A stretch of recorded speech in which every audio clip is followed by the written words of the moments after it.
Ben, l'autonomie, ça se construit. Hein, on ne le développe pas du jour au lendemain. Et l'autonomie, je dirais ce qui est lié à la capacité de faire les choses seul, ben ça aussi, ça s'apprend petit à petit. Mais il est nécessaire d'y avoir un accompagnement. Au fond, l'autonomie, c'est un petit peu comme lorsqu'on apprend à faire du vélo. C'est-à-dire qu'au début, ben le parent est à côté de l'enfant, il l'accompagne, il tient un peu plus le vélo, tranquillement, pas vite. Il va se reculer un petit peu, va donner confiance à l'enfant pour qu'il puisse avancer toute seule. Il est possible qu'il y ait des petits trous pour lui aider et éventuellement, ben on va les enlever pour qu'il devienne autonome, qu'il soit capable d'utiliser son vélo seul. Parfois, il va chuter, mais c'est pas grave. Les erreurs font partie de l'apprentissage de l'autonomie. Et à la fin, on félicite et on fête qui réussit à vélo. Bienvenue dans le balado au cœur du trouble développemental du langage. Le TDL, comme on l'appelle souvent, se manifeste par des difficultés importantes à acquérir et à utiliser le langage, ce qui complexifie la communication au quotidien. Il touche plus de 7% de la population, mais reste encore méconnu. Je m'appelle Elia Martineau d'Alloprof et avec José Lemay et Annie Saint-Amour de l'organisme TDL à Naudière, on vous guide, un épisode à la fois, pour mieux le comprendre et le connaître. On y va?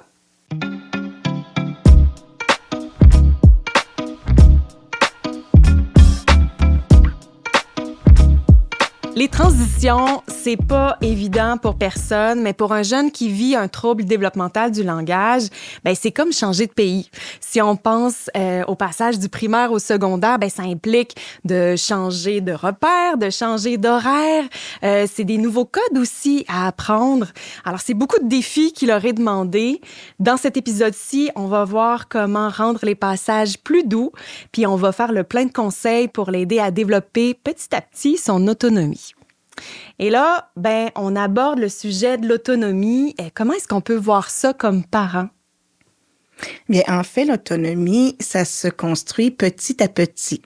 C'est-à-dire que dès la petite enfance, on peut travailler l'autonomie des enfants, par exemple, en leur faisant choisir entre 2 vêtements, en leur faisant choisir entre 2 collations. Fait que petit à petit, on augmente le degré de décision, les choix que l'enfant devra faire pour tranquillement se diriger vers une autonomie un peu plus grande. Mm-hmm. Donc, en résumé, on peut dire que c'est un apprentissage de façon graduelle. Dans le fond, c'est de bâtir sur les forces, c'est de célébrer les petites victoires et d'aller vers de grandes autonomies. Mm-hmm. Puis là, on peut se dire que les transitions, comme passer du primaire au secondaire, c'est un terrain de jeu pour travailler cette autonomie-là. Est-ce qu'il y a des trucs, des conseils pour rendre ça peut-être un petit peu plus doux, plus prévisible pour notre jeune? Oui, en fait, une transition, ça demande de modifier un petit peu nos repères. Ce qu'on connaissait auparavant devient soudainement changé, modifié. Ça peut être l'espace qui est modifié, un changement d'école, par exemple, un changement de niveau de classe peut être une transition. Ça peut être des changements d'horaire, un changement d'autobus. On marchait au primaire et désormais le secondaire amène un changement, je vais prendre l'autobus. Ça peut être aussi un changement d'amis. Donc, il y a plusieurs changements auxquels l'enfant devra faire face dans une transition. Quand on dit grand changement, on peut dire que ça prend une grande force, une grande capacité d'adaptation. Et donc, l'enfant le vit, son adaptation, à son rythme. Ça prend de l'écoute. Ça prend des situations où on va le rassurer, qu'on va le réconforter. Donc, ça prend l'accompagnement du parent. Et il peut vivre aussi du stress, hein? Donc, là aussi. Il ne faut pas minimiser, dans le fond, l'émotion que ça amène, la transition. Mm-hmm. Donc, anticiper tôt, en parler souvent, tranquillement, nommer les changements, les locaux, les professeurs, qu'est-ce qui est différent, mais qu'est-ce qui est pareil. pour le rassurer. Répéter, reformuler, parce qu'un enfant qui vit avec un TDL aime ça que ça soit clair. Accueillir les peurs aussi, les nommer, les accueillir. L'important, c'est dans le fond d'arriver à transformer tous ces stress-là, qu'ils soient petits ou grands, en motivation. Que ces changements-là soient une motivation pour l'enfant. Puis que dire du cadenas? C'est donc stressant, le cadenas. Donc, on peut lui dire, on va l'essayer ensemble, on va le faire ensemble. Et le numéro, on peut le cacher aussi. Là. Ça peut être une alternative si c'est trop stressant. Il y a toujours moyen. Donc, on essaie de rendre prévisible l'imprévisible. Puis là, vous mentionnez le cadenas. Je sais que vous avez un petit outil qu'on va ajouter dans les notes de l'épisode. De notre côté, du côté d'Alloprof, il y a aussi un dossier sur les transitions scolaires qui peut être vraiment très utile. Et là, moi, en tant que parent, je me dis, j'ai déjà fait des étapes. Peut-être si mon jeune est passé par le primaire, je l'ai déjà introduit là, à la rentrée scolaire. Peut-être que je peux m'en inspirer comme parent, de peut-être revoir la routine avec lui, d'aller visiter l'école. Qu'est-ce que vous en pensez? Mais en fait, effectivement, à l'école, travaille beaucoup le développement de l'autonomie de l'enfant à travers l'organisation du travail, à travers le devoir. Il est important de faire référence aussi à des points de repère où ils ont eu des réussites. Ils ont été capables de faire les choses. Donc ça, c'est rassurant pour eux de se dire « Ah, c'était difficile, mais j'y suis arrivée ». De faire des liens avec la nouvelle routine qui s'en vient ou les nouveaux changements en faisant des liens avec leur expérience, par exemple. C'est utile et c'est rassurant. Puis là, vous avez mentionné tantôt le stress qui peut venir avec, les émotions, c'est sûr qu'ils font partie du voyage, j'imagine. Qu'est-ce qu'on peut faire pour l'outiller? On en a parlé quand même dans l'épisode précédent, mais il y a peut-être des petites choses à mettre en place. Nommer les émotions, parce que c'est abstrait, souvent les émotions. Le nommer le pourquoi, dans le fond, qu'est-ce qui crée ce stress-là? De dire que c'est normal aussi, parce qu'on est en changement. Les mots soulagent. Ça fait du bien, on comprend mieux la situation. Et j'aurais goût de dire, c'est une transition pas juste pour l'enfant. C'est une transition aussi pour l'adulte et le parent. Donc, le parent aussi, peut-être qu'il y a du stress et qui peut nommer son stress et qui peut en parler avec d'autres parents, mais pas nécessairement avec son jeune, parce que lui aussi, il a du stress. Tellement. Puis peut-être pour un jeune qui était passé par le primaire, qui avait eu un diagnostic de TDL à ce moment-là, donc peut-être même un plan d'intervention. Ça aussi, ça peut apporter un certain stress auprès du parent, à savoir est-ce que tout est à recommencer ou est-ce que ça va continuer le chemin avec lui vers le secondaire? Est-ce que qu'est-ce qui se passe? Faut-tu tout refaire ou Non, faut pas tout refaire. Au fond, généralement, les plans d'intervention suivent l'enfant à la nouvelle école qui va intégrer. Le rôle du parent, c'est de s'assurer du transfert, que l'école a bien reçu.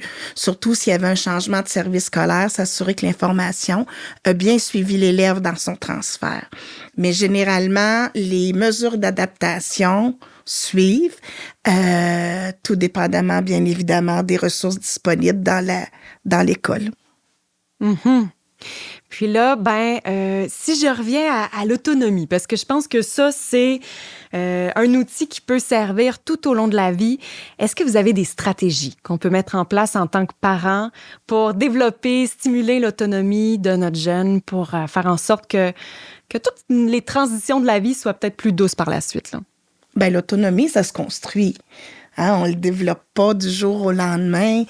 Et l'autonomie, je dirais ce qui est lié à la capacité de faire les choses seul, ça aussi, ça s'apprend petit à petit. Mais il est nécessaire d'y avoir un accompagnement.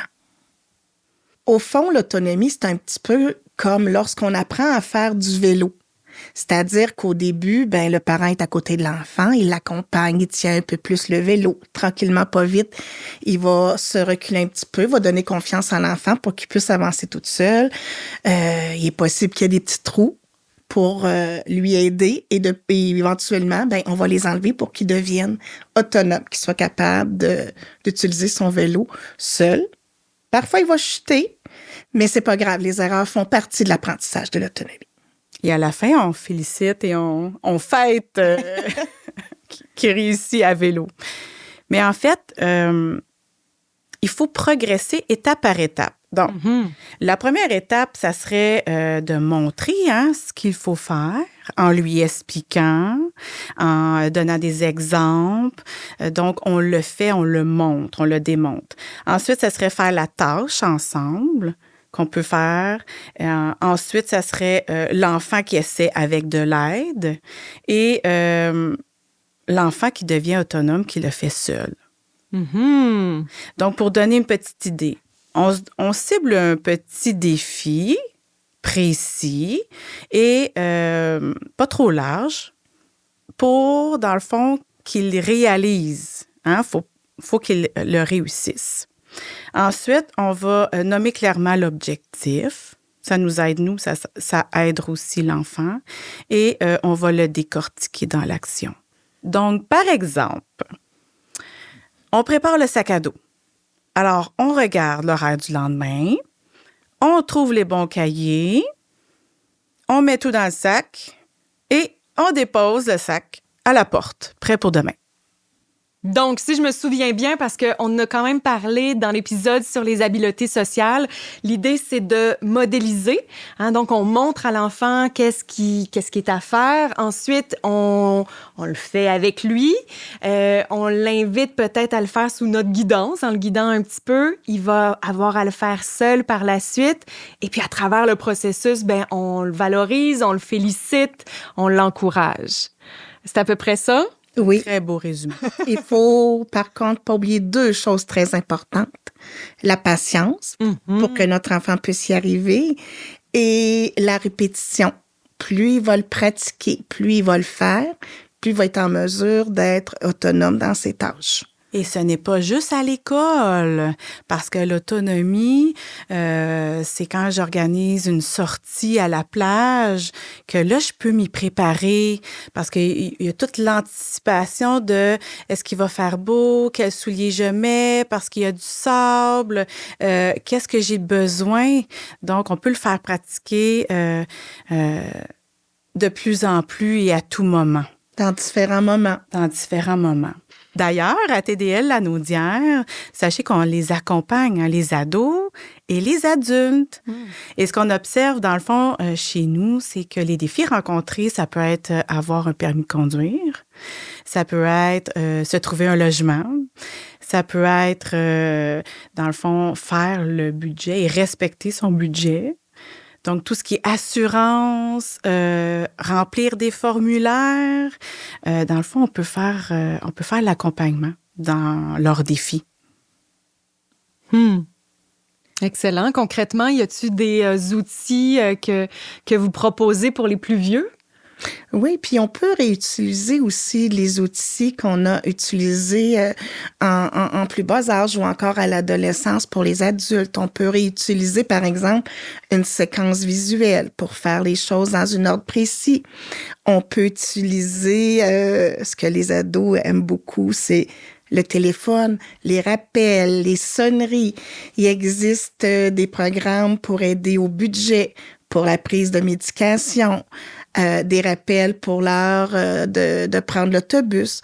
Donc, on peut utiliser tous ces moyens-là, bon, peut-être un petit peu plus fréquent chez nos adolescents, mais qui est très bien adapté pour un adulte qui a besoin de ces outils-là pour avoir une autonomie plus efficace.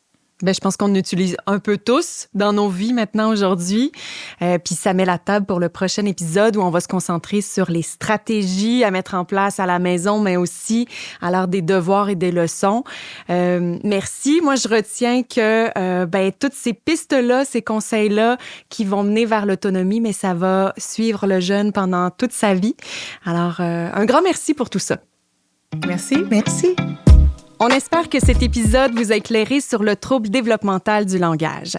Je remercie Josée Lemay et Annie Saint-Amour pour leur générosité et tous leurs conseils. Si vous souhaitez en savoir plus, l'organisme TDL Lanaudière offre de nombreuses ressources et un soutien vraiment précieux.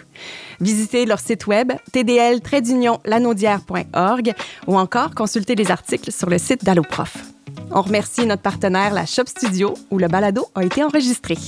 Et nous, bien, on se retrouve au prochain épisode. Il n'existe pas de portrait type d'une personne vivant avec le trouble développemental du langage. Les manifestations peuvent varier d'une personne à l'autre. Si vous croyez que votre enfant pourrait présenter un TDL, nous vous encourageons à consulter un spécialiste afin d'obtenir une évaluation et un accompagnement adapté à sa situation.